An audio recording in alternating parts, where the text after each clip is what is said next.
Bring in one of our legislators, Congressman Tom Rooney, who's a Florida Republican, sits on the House Armed Services and Intelligence Committees, served 4 years in the Army's JAG Corps, understands more intimately than a lot of folks in the legislature the dynamics here. Am I too simplistic, as we were just discussing with Ray Vabala over at Stratfor, Congressman, in looking at the fact that Libya provides or sells 85% of its oil to France and the UK?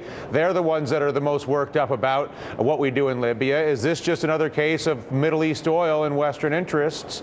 In this case, the most threatened being Western Europe, and we just get drawn in another way. Well, that's going to be a hard act to follow, your previous guest, but I think, that's true. There's certainly going to have to be a case-by-case analysis when we look at these countries. I mean, we don't talk too much about Bahrain, but Bahrain is an ally of ours. It houses our 5th Fleet. I mean, certainly there's a lot going on there.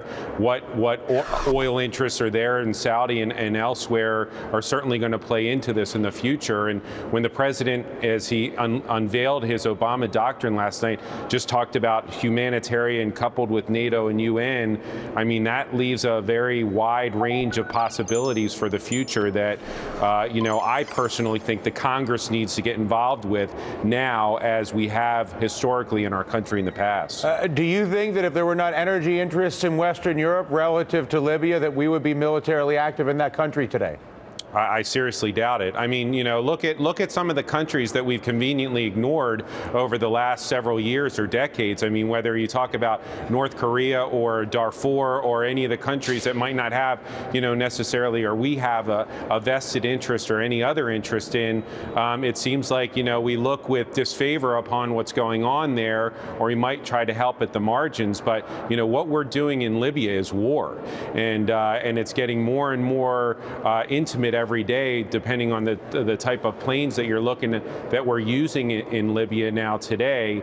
And the fact that you're saying, well, we're going to take a backseat role to NATO. We really lead NATO. So, I mean, that's kind of disingenuous. So these are the things that need to be debated in Congress, as they always have in our country. We're the branch that's closest to the people, and we're the ones, as the president said in 2007, should weigh whether or not this threat by Libya, or what interest we have in Libya, justifies whether or not we send our men and women into harm's way. Do you feel that the Congress understands, that the American people also understand that this is largely an energy-driven policy, has been for 30 years? That's why we need to have the debate. I mean, this came out of nowhere, and we went on recess. All of a sudden, the president decides we're going to go by a NATO or UN resolution authorization, not a congressional one. We're going to go into Libya and pursue these interests.